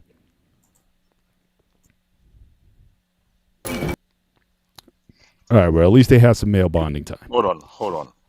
That's his son? That's his son, yes. Calling him by his name? Yeah, again. It's like I said, it's a common trope in the I know, but here's the thing. If that was John, me, and my son got a gun and we both killed the guy. After we done killing, I'm gonna take the gun and slap it upon his face. Don't you dare call me my first name again, for I'll put a cap in your butt cheeks. Well, David, which nickname are you going to use? If he calls you David, a little Groot, or the most incredible gigolo in the world?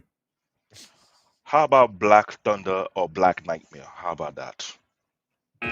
You've reached your limit on talking. Shut the fuck up.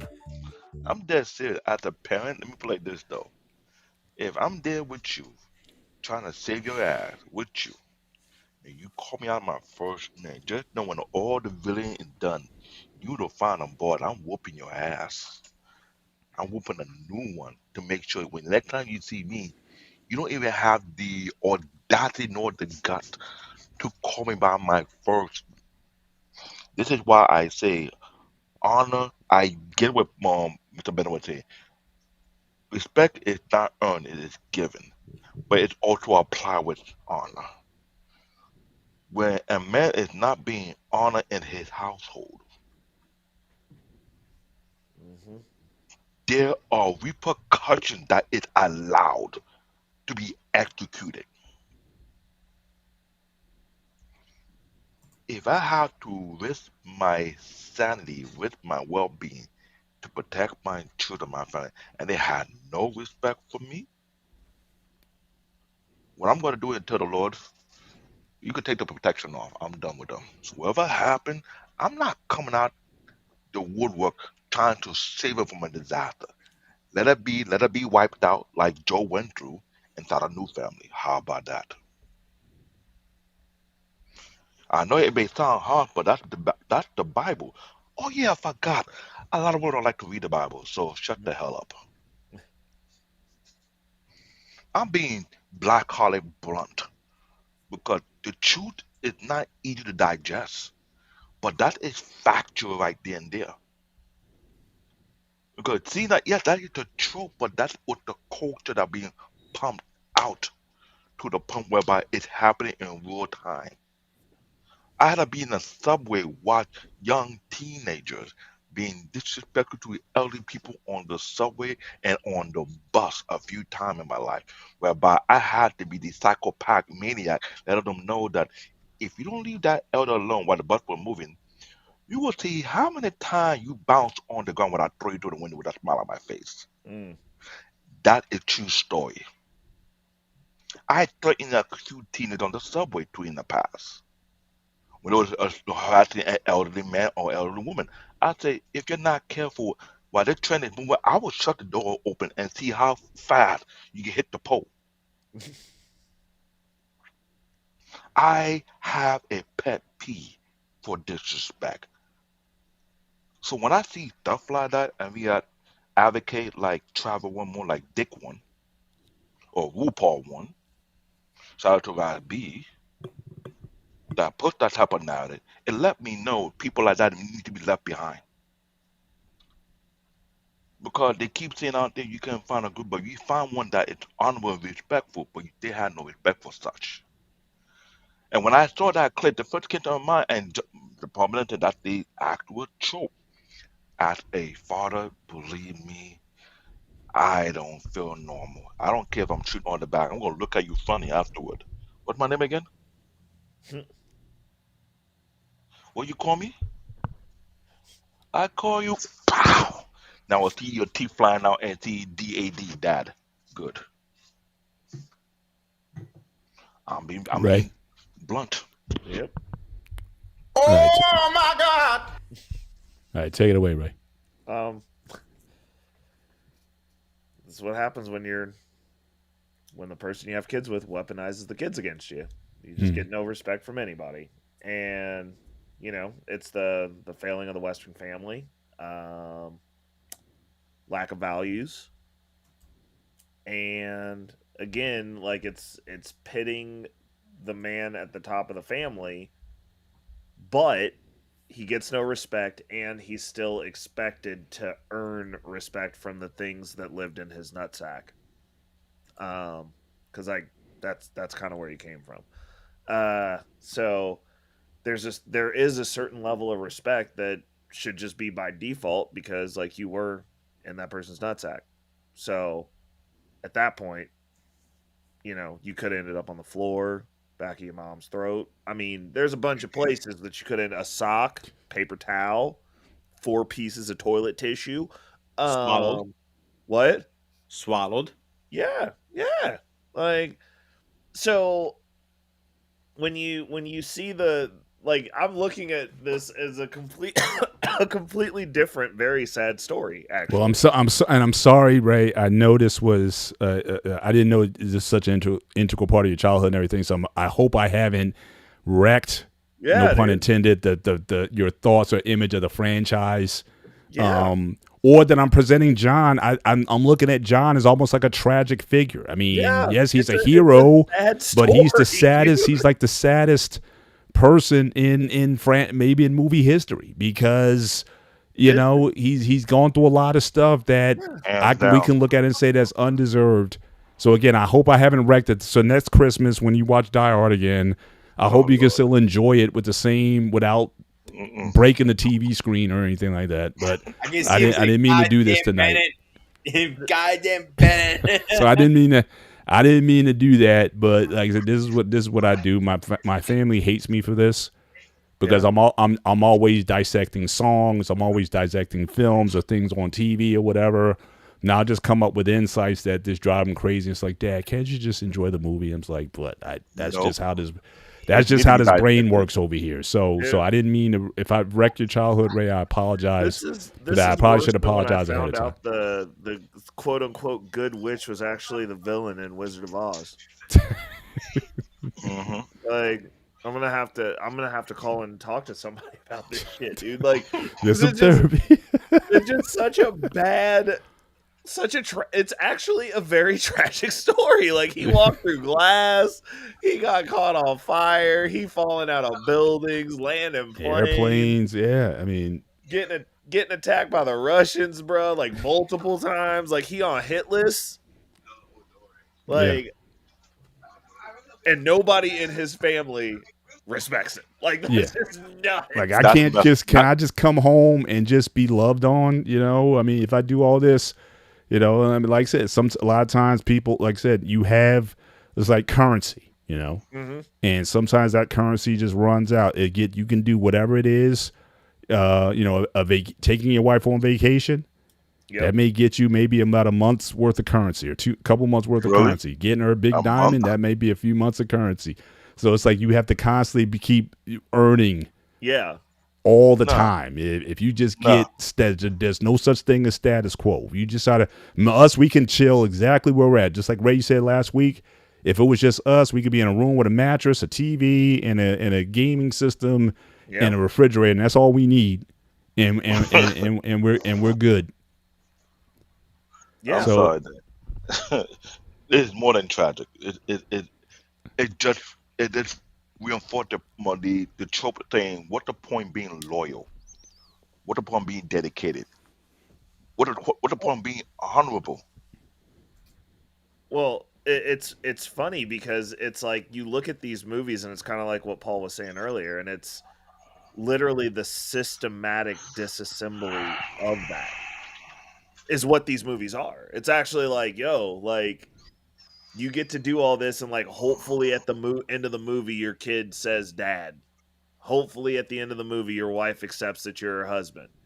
Hopefully, if you go through all these hurdles, you get this prize. And like, now it's like the prize isn't even worth it. Like, hopefully, if you're just a really great guy, you can marry an OF girl who's been run through and swallowed gallons of semen. Hopefully, if you open the door and you're a chivalrous knight, you can get somebody else. You can play the rest of somebody else's save game.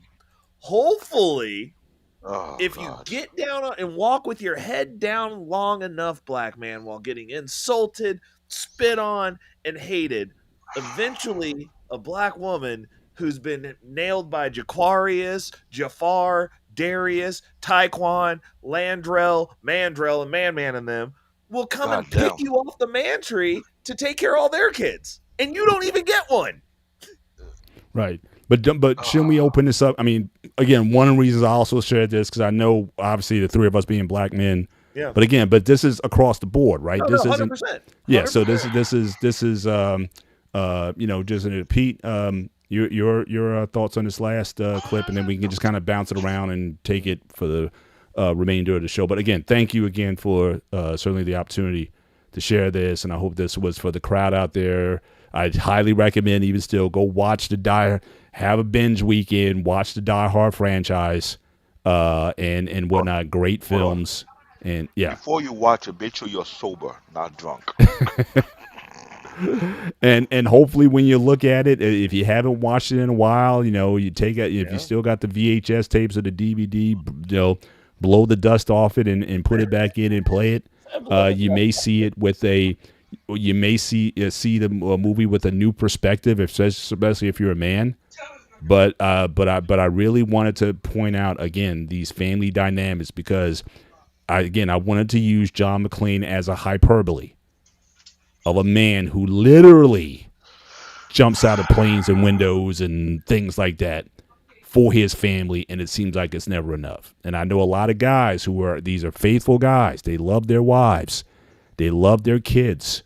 They're doing what they need to do, but sometimes it doesn't feel like they're getting rewarded, or that they don't feel respected even in their own home. So I wanted this to be using him as the hyperbole for a greater conversation, because I know a lot of guys, they're faithful even though they got temptation. They're faithful to their wives still. They're not giving into it, but they confide, man, it's hard. She's hard. Man, I'm doing my thing. Why, you know? And they were talking about, oh man, if she only knew what I could get out here. But no, but they love their wives. But a lot of times the wives don't necessarily give them that, or they don't feel they're being loved in the way they need to be. They need to be loved. So Pete, you can certainly take this last segment, and then folks want to kind of go around as we close out the show. Before I do that, I want to go backtrack what you said earlier a little bit about the father not going to the sports games and stuff like that. My father never showed up to any of my football games, never showed up in my karate tournaments. Yeah, the only time we spent time together was going to the movies. That's what he loves, going to the movies. Definitely all Western. He loved doing that. But you never hear me. Yeah, I wish my dad was there. I never sit there and cry. Oh, he was never a good father, because as I got older, I know he was the provider, and that's what we needed. Well, I didn't need a father at the time. I need a provider. Yeah, what I wish he was more a father figure. Yeah, but in his case, he didn't know how to be that because his father died on a landmine. He got blown the fuck up. My grandfather in Greece. So he was working at a very young age. I think he told me he started working when he was 12.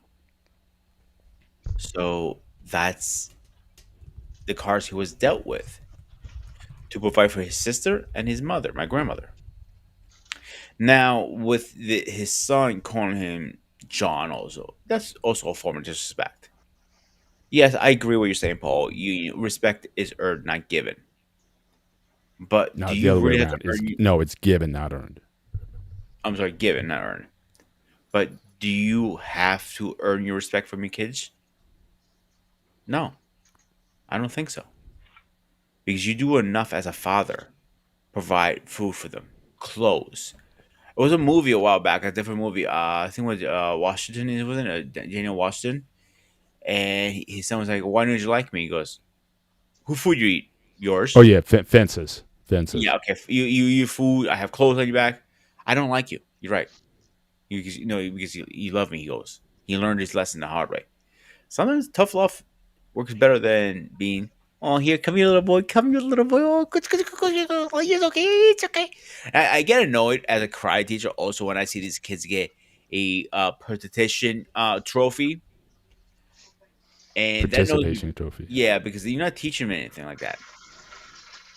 Let them lose. Let them throw a fit. That's how you learn.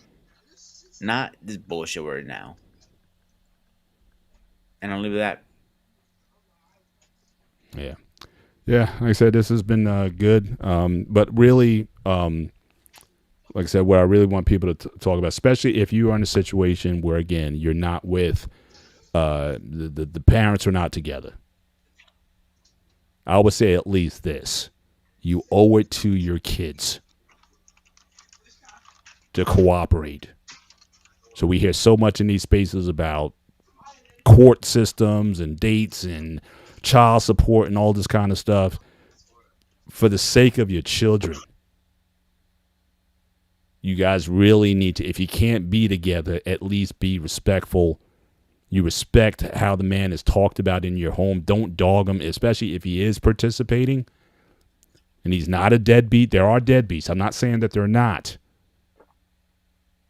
But if he is in fact doing that, but you can't move on, or because he got with another woman, and now it really gets thick because now you call him every name in the book because he chose someone else, and don't let him be happier with that other person. Oh man, that becomes something else. That you need to certainly be able to create an environment that's healthy for your kids. Kids shouldn't have to suffer because of your dysfunction with if you can't be together.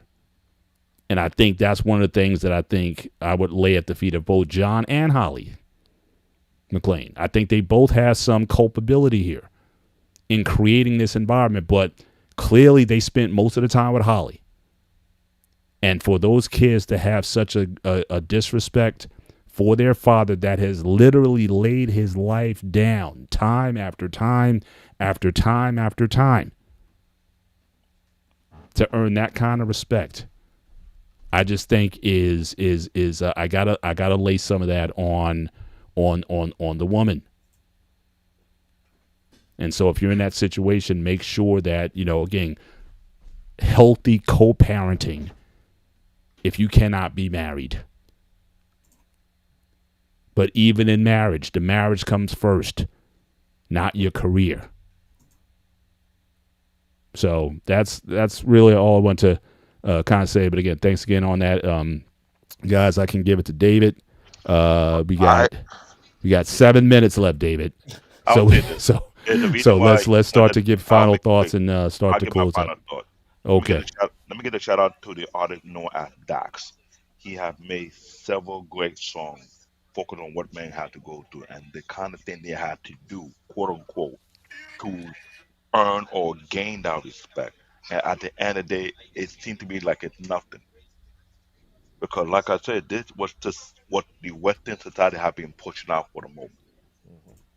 Man's job is to sacrifice everything regardless he get nothing in return. Woman, it's okay to betray your man if you feel he does not love you. Now, here's why I tell you, you got the dumb ideology. If he don't love you, he won't be providing for your dumb ass. If he don't love you, he won't put a house over your dumb ass. If he don't love you, he won't do all these other stuff. When you know, oh, if he love me, if he don't love you, he would have kicked your ass a long time ago. You could have been on the street. Let's keep it real. Because the way I'm looking at it right now to today's society, and we have these dumb ass brought about love this, love that, based on their own definition. That by all means, then you stay outside on the street. You don't have to be under his roof. You don't have to eat his food or use his light or let him spend anything on you. You find somebody else who will do that bullshit for you and see how it felt afterward. So all this bullshit about if he doesn't love you, he would be working providing for the freaking household to begin with. Like let's stop the madness. Let's be real. So I advocate for men to don't even think I'm getting married. Let the woman earn her stripe. Version of the call the WIFE. If she doesn't earn it, you don't need to put her under your roof. Period. Ignore them. Stack up your bread. Keep it pushing. Don't waste your time on the fake investment called females. Because that is what it is. If they're not worth it, they're not worth it. Biblically speaking, yeah, men of yesteryear travel far and wide to find a wife. So if you gotta go to Thailand, go to Thailand. You need to go to Bali, go to I don't care where you go. Go to where you're being respected and you stay there. If you're not being respected here, give me the dude, like Reckless Ray say. When they come to invade, have at it. We go in this direction. We don't care. It is what it is. That's my final thought. Ray?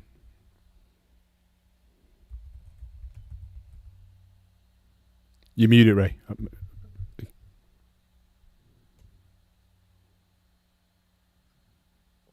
Over here, I never mute. That's the reason I forgot.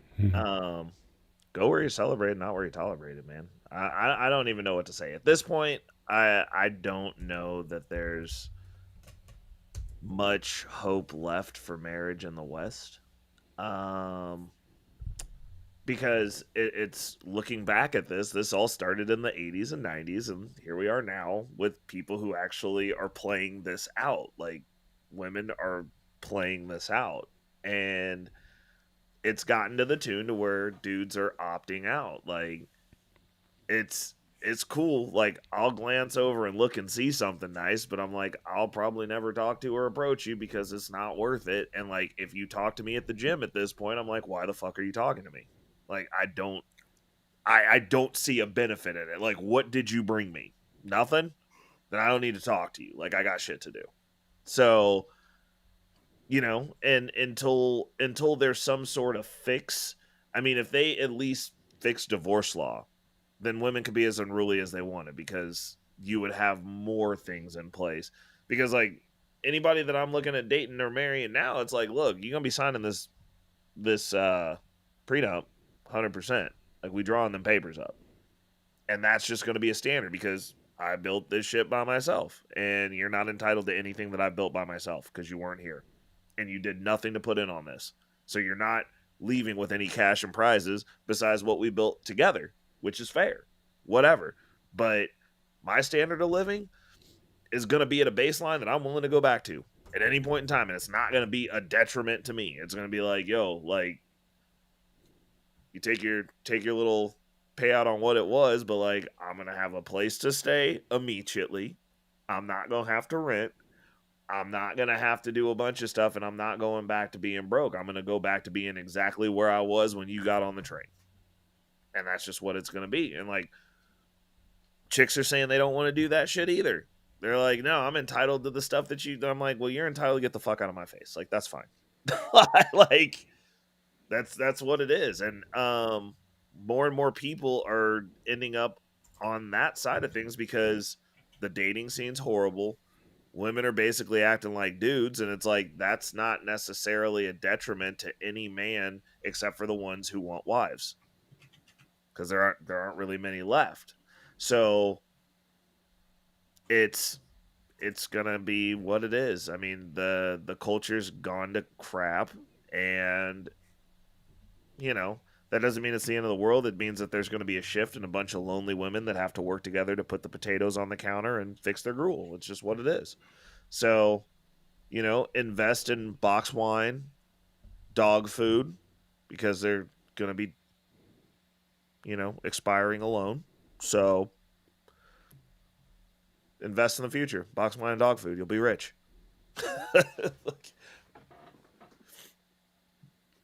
Pete, you can close this out. Do you want to, before I close that out, do you have anything you want to say before I go? No, just certainly again, again, thanks for the opportunity, and also looking forward. I'm sure you're going to make an announcements, upcoming content, but really looking forward to Sunday's show with Dwayne White, and I'm just looking forward to that exchange. So,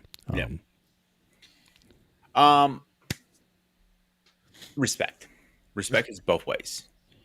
You hanging up on a person, talking shit to your kids about them, weaponizing your kids. You're a fucking idiot for doing that. Very simple. I'm not going to sugarcoat it. You're the type of person you should have been in a condom or swallowed if you do that. Very simple. Because that is not fair for the kids. One thing about any women I ever dated, they always said one thing to me, is we will never use the kids. You want to see the kids? Fine. You see them whenever you want. I might not agree on some things. We say whatever. We're not together for a reason. But one thing I always made that perfectly. If we had a oopsies, we made sure never had a kids as weapons. I'm gonna hold you kids so you pay me $10,000 a month kind of bullshit. No. We're gonna do the best we can. I'm glad I'm not in that situation. Because these movies show how toxic the world can be. How dangerous the world. This motherfucker used a goddamn car to take out a whole airplane, and guess what? And his wife still shits on him. He blew a goddamn building, and he still gets shit on. I have a lot of friends in the military. They've been on the show, we've been interviewed and everything.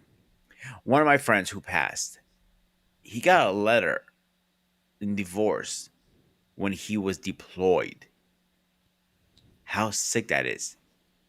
Or another guy, I'm not friends with him anymore because we lost contact over the years. I went to college with him. His ex-wife cheated on him, and she sent the video, her recording the whole act. And he only wanted to put the rifle under his throat. It was like this, rocking back and forth and crying. He did everything right. I think it's time they say men need to step up. I think no. Women need to step up and do better at this point. And I'll leave that. So let's do a quick schedule update. And because, you guys want to say before we go? No, that was too much that told me. Yeah.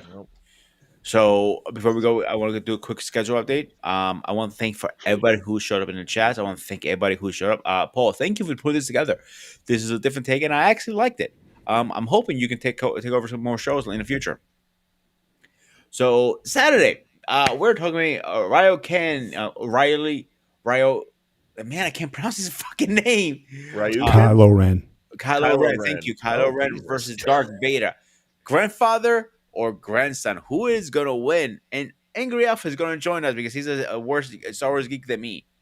Now Sunday. I've been working on this for a while, and Paul is excited, so he can scream from excitement. We're interviewing Dwayne White, the comedian veteran. And his first live is I know it says Netflix on my thing. I apologize, wrong. It's actually on Amazon. It's actually live now. You can go pre-order and watch it. He's got his funny as fuck. I just for now. I just watched his CQ kind of cheated, got him before we did it, and I'm gonna get him back for that one. But on Wednesday, Wally and David are talking about Attack on Titan. Good luck on that one. You guys are gonna need it. And next week, we're going over who wears the pants in the relationship. That's gonna be an interesting one. Oh yeah, Ray, I'm going there. Look at Ray's face. I have never seen his face like that ever. Oh, this whole time we've been doing streams together. I'm gonna be in attendance for that conversation. So I guess I don't need a text to remind you that I didn't do it. I want. Nope. Send the link now. He's gonna put his phone in his iPhone 12 Pro Max. I'm be there. All right, guys. Paul, anything last thing before we go? No, we're good. No, we're good. David, Man, protect yourself at all time. That's what I'm gonna say. Ray. Just, go to the gym, go to the shooting range.